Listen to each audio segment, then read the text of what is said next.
बिस्मिल्लाहिर्रहमानिर्रहीम। हमारे अकाबर ने, हमारे असलाफ़ ने, हमारे बुज़ुर्गों ने नेक आमाल करके दुनिया के अंदर उम्मत मुस्तफ़ा सल्लल्लाहु अलैहि वसल्लम की रहनुमाई फरमाई है। जैसा कि पहले मैंने अर्ज़ किया कि जो मेहनत करने वाला है, मजदूरी करने वाला है, कसबे हलाल कमाने वाला है, अल्लाह को वो पसंद है।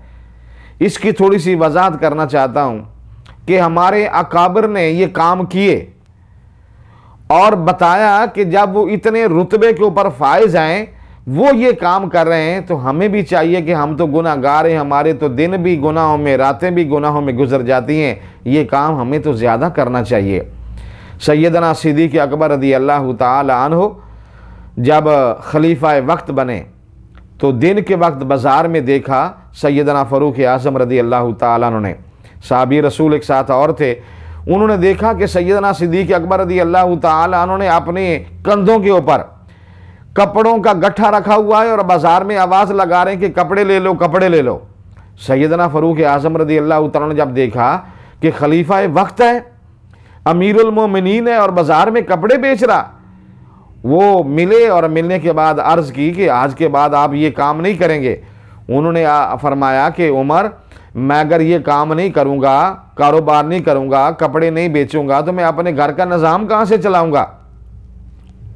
सैयदना फ़ारूक आज़म रज़ी अल्लाह तआला उन्होंने आगे से अर्ज़ की कि ऐ सिद्दीक़, हम आपके घर का खर्चा बैतुल माल से वजीफ़ा लगा देते हैं, जो वजीफ़ा आपको मिलेगा उससे आपने घर का खर्चा चलाना है और आपने ये काम नहीं करना। आप अमीरुल मोमिनीन हैं, लेकिन सैयदना सिद्दीक़ अकबर रज़ी अल्लाह तआला अन्हु खलीफा वक्त होने के बावजूद ये काम करके उम्मत मुस्तफ़ा सल्लल्लाहु अलैहि वसल्लम को बताया है कि मेहनत करो, मजदूरी करो, रिज़्क़ हलाल कमाओ, काम करो, अल्लाह भी राज़ी होता है, अल्लाह का रसूल भी राज़ी होता है। और सैयदना सिद्दीक़ अकबर रज़ी अल्लाह तआला अन्हु तो बल्कि मखलूक खुदा के साथ इतनी भलाई करते। एक बेवा औरत थी, बूढ़ी थी मदीने के अंदर, तो सैयदना सिद्दीक़ अकबर रज़ी अल्लाह तआला अन्हु उसके घर में जाते, जाकर झाड़ू लगाते, सफाई करते, उसके बर्तन में पानी डाल के आते, जो उसकी ज़रूरत होती उसको पूरा फरमाते। सैयदना फ़ारूक आज़म रज़ी अल्लाह तआला अन्हु भी उस औरत के पास जाते, जाकर उसकी खिदमत करते। तो एक दिन सैयदना फ़ारूक आज़म रज़ी अल्लाह तआला ने देखा कि मेरे जाने से पहले ये इस बूढ़ी औरत के घर की कोई सफाई करके चला जाता है, कोई इसके बर्तनों में पानी डाल के चला जाता है। वो कौन शख्स है? फरमान लगे, मैं बैठ गया कि मैं देखता हूँ ये कौन है। तो हज़रत सैयदना फ़ारूक आज़म रज़ी अल्लाह तआला अन्हु बताते हैं, फरमाते हैं, मैं वहाँ बैठा हुआ था तो सुबह सुबह के वक्त मैंने देखा सैयदना सिद्दीक़ अकबर रज़ी अल्लाह तआला अन्हु वो तशरीफ़ लाए और वो अपने हाथ में झाड़ू पकड़ कर उस बूढ़ी औरत के घर के सेन की सफाई कर रहे हैं। आज हमारी हालत ये है, हम मस्जिद में जाएं तो सफाई करना हम अपनी तौहीन समझते हैं। हमें मस्जिद में कोई चीज़ नज़र आ जाए, वहाँ पे हम किसी और को कहते हैं कि ये सफाई करो, ये करो, हम अपनी तौहीन समझते हैं। जबकि सैयदना सिद्दीक़ अकबर रज़ी अल्लाह तआला अन्हु वो एक बेवा औरत, गरीब औरत के घर में जाकर खुद उसकी सफाई करते, घर की खुद उसके बर्तनों में पानी डालते, उसके काम काज खुद करके आते। और ये काम अल्लाह के महबूब ने भी खुद किया है। हज़रत आयशा सिद्दीक़ा रज़ी अल्लाह तआला अन्हा फरमाती हैं, अल्लाह के महबूब घर के काम खुद फरमा लेते। इसी तरह सैयदना फ़ारूक आज़म रज़ी अल्लाह तआला अन्हु वो काम खुद फरमा लेते।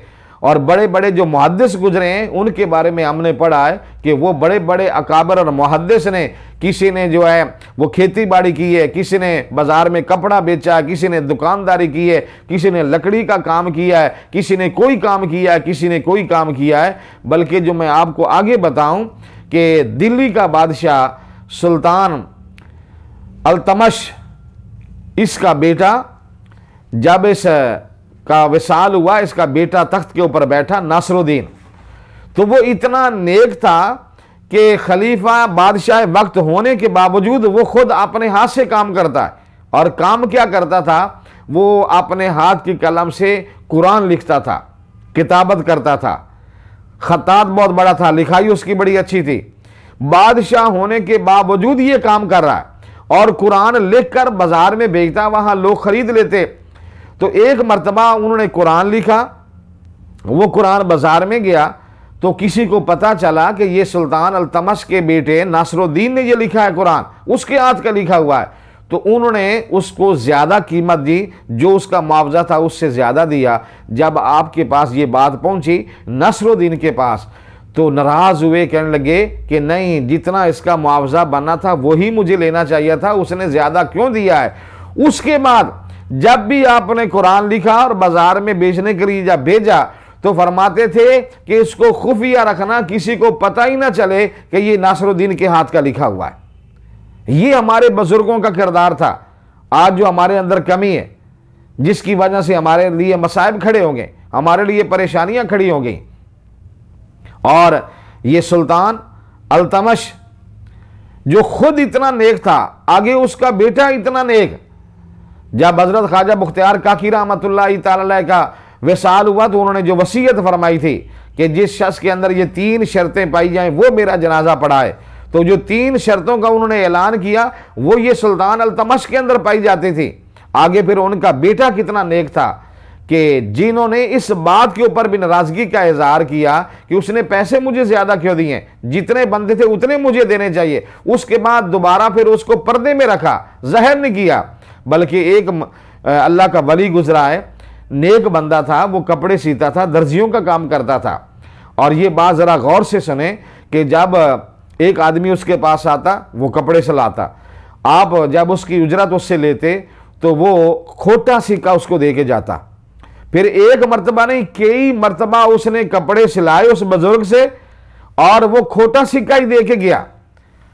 और जब एक मरतबा बुजुर्ग अपने घर में चले गए किसी काम के लिए, बैठे दुकान पे बैठे हुए थे, वो बंदा आया, उसने कपड़े सिलाए, उसी तरह हस्बे आदत उसने खोटा सिक्का दिया।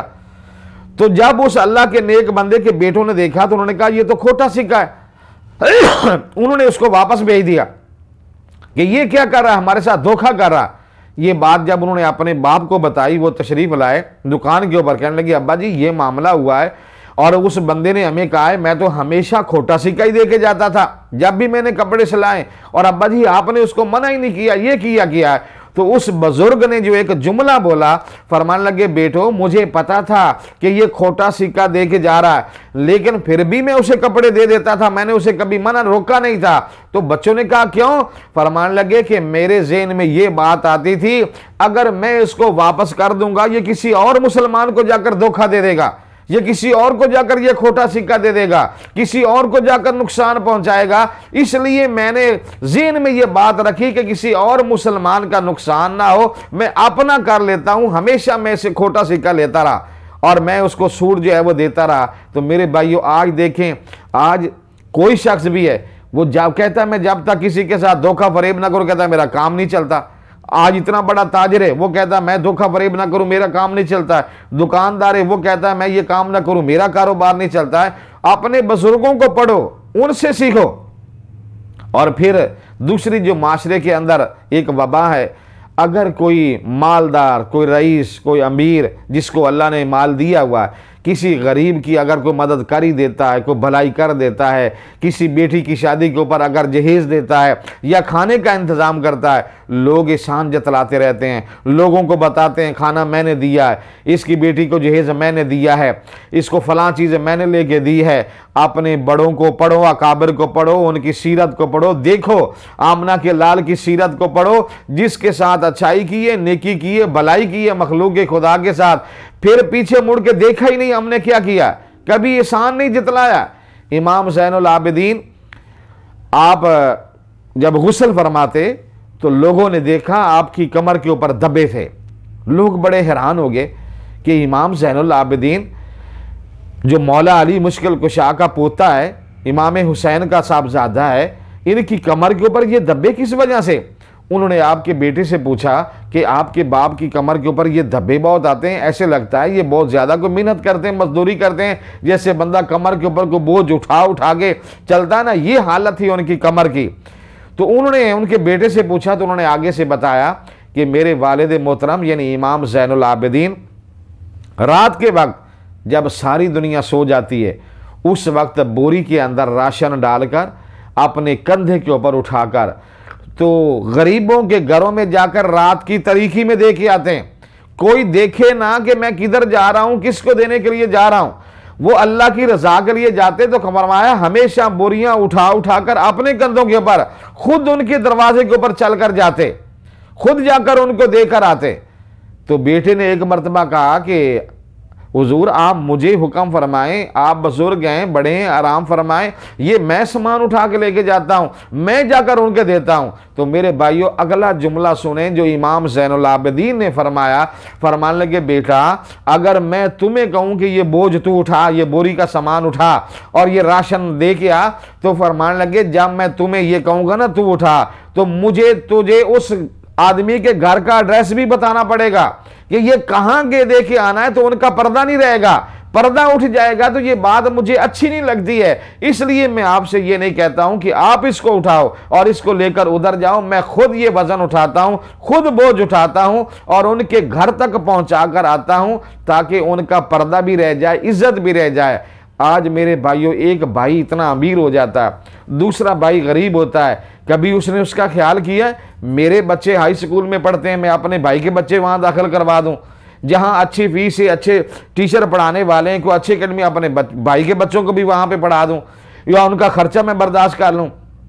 या अपने मोहल्ले के अंदर, अपने रिश्तेदारों के अंदर कोई ऐसे गरीब लोग हैं, तो कभी किसी ने सोचा है कि मैं रात की तरीके में जाकर सामान दे के आऊं, किसी को पता ही न चले, इज्जत नफ्स भी रह जाए, नेकी भी कमा लूं, अल्लाह भी मुझ पे राजी हो जाए, अल्लाह का रसूल भी राजी हो जाए। 4 पैसे लोग खर्च करते हैं, एहसान जतलाना शुरू कर देते हैं। लोग तो मस्जिद के अंदर पैसे दे के आते हैं, तो लोगों को बताते हैं मैंने वहां सब बिछा दिए, मैंने कलीन बिछा दिया, मैंने पंखा लगा दिया, मैंने ये कर दिया, मैंने वो कर दिया है। लोग तो वो बताते रहते हैं, जबकि इमाम ज़ैनुल आबिदीन सारी जिंदगी बोरियां के बोरियां उठा उठाकर गरीबों की, बेवाओं की, यतीमों की मदद करते रहे, लेकिन कभी किसी को बताया ही नहीं था कि मैं किसके घर के अंदर जो है वो देकर आ रहा हूं। तो जो ऐसे काम करने वाले होते हैं अल्लाह उनकी दुनिया भी बेहतर फरमाता है, अल्लाह उनकी आखिरत भी बेहतर फरमाता है। तो हमें भी चाहिए कि हम उनके नक्शे कदम के ऊपर चलें, उससे सबक सीखें।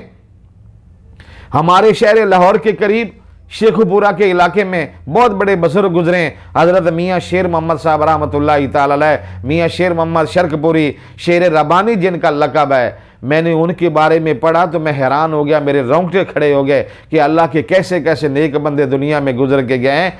आप फरमाते हैं एक दफ़ा हम घर में थे तो वालदा से फरमाया मुझे सर्दी लग रही है। वालदा ने एक रज़ाई दी, आपने वो रज़ाई ऊपर डाल दी, फिर कहा कि वालदा साहिबा मुझे सर्दी लग रही है। वालदा ने दूसरी रज़ाई ऊपर डाल दी, फिर फरमाया मुझे सर्दी लग रही है। वालदा ने तीसरी रज़ाई दी, फरमाया मुझे सर्दी लग रही है, चौथी रज़ाई दी। थोड़ी देर के बाद आपने फरमाया कि मेहमान खाने में कोई मेहमान तो नहीं आया हुआ। मुरीदों ने बताया हुजूर हाँ जी एक मेहमान आया हुआ है। फरमाया उसको बिस्तर दिया है, उसका इंतजाम किया है रहने का। कहने लगे जी हुजूर किया है, किधर है? फरमाया मेहमान खाने में उसको ठहराया है, उसको रिजाई भी दी, बिस्तर भी दिया है, वो आराम फरमा रहा है। तो फरमाया वो किस चीज के ऊपर आया? तो उन्होंने कहा जी वो घोड़े के ऊपर आया। और वो जानवर किधर है? वो बाहर सर्दी में बांधा हुआ है। तो मियाँ शेर मोहम्मद साहब रहमतुल्लाह तआला अलैह आपने फरमाया उस जानवर को सर्दी लग रही है, उस जानवर को किसी कमरे के अंदर बंद करो, किसी साए के नीचे जाकर उस जानवर को बांधो। देखो कैसा वो फकीर है कि जानवर का एहसास उनको हो रहा है कि उसको सर्दी लग रही है, उसको तकलीफ हो रही है। तो आपने फरमाया मुझे तकलीफ हो रही है, मेरी सर्दी नहीं दूर हो रही है। और लिखने वाले ने लिखा है जैसे ही उस जानवर को, घोड़े को किसी साए के नीचे या कमरे के अंदर जब उसको बांधा गया, जब उसकी सर्दी खत्म हुई तो मियाँ शेर मोहम्मद साहब रहमतुल्लाह तआला अलैह आप फरमाते मेरी सर्दी भी दूर होगी। यानी ये इंसानियत है कि जब बंदा अल्लाह की मखलूक का एहसास करता है। आज तो इंसान इंसान के पीछे लगा हुआ है, इंसान इंसान के ऊपर जुल्म कर रहा, भाई भाई के ऊपर जुल्म कर रहा, भाई भाई का हक जो है वो खा रहा है। मियाँ शेर मोहम्मद साहब रहमतुल्लाह तआला अलैह बाजार में खड़े थे तो लोगों ने आवाज देना शुरू कर दी। वो एक कुत्ता आ रहा था जो पागल कुत्ता था और लोग डरते थे ये काट ना ले, नुकसान होता है। वो लोग शोर डाल रहे हैं, हाथों में डंडे हैं, बच जाओ, पीछे हट जाओ, रास्ता छोड़ दो, ये कुत्ता आ रहा है। तो आप बाजार में खड़े थे, आप वहीं पे खड़े रहे। और जब वो वहां पे आया तो अल्लाह के वली ने उसको आवाज देकर फरमाया ओए तुझे ये लोग खाना नहीं डालते, ये लोग तुम्हें दूध नहीं देते, ये लोग तुम्हें पानी नहीं देते, ये लोग तेरा ख्याल नहीं करते, जो तुझे खिलाते हैं तू उन्हीं को काटता है। मियाँ शेर अम्मा साहब रहमतुल्लाह अलैह इतनी बात कही, लिखने वाले ने लिखा है वो कुत्ता वहीं पे रुक गया, उसने दुम अपनी हिलाना शुरू कर दी और दुम हिलाते हुए आता है सरकार के कदमों में आ गया। आपने फरमाया आइंदा ऐसा नहीं करना है, जो तुझे खाना खिलाते हैं तो उन्हीं को काटता है। उसके बाद वो जो पागलपन था कुत्ते का वो खत्म हो गया, वो दुम हिलाता हुआ चला गया। तो आपने ठंडी सांस लेकर फरमाया अफसोस वाली बात है कि कुत्ता कुत्ते को काटता है, लेकिन जब उसको समझाया गया है तो वो इंसान को काटने से पीछे हट गया है। लेकिन कितने अफसोस वाली बात है, आज भाई भाई को जो है वो काट रहा है, भाई भाई का हक जो है वो खा रहा है। तो इसलिए मेरे भाइयों हमें ये चाहिए हम अपने अकाबिर को पढ़ें, अपने असलाफ को पढ़ें और उनके नक्शे कदम के ऊपर चलें, ताकि अल्लाह ताला हमारी दुनिया और आखिरत जो है वो आसान फरमा दे। व आखिरु दावाना अनिल हम्दुलिल्लाहि रब्बिल आलमीन।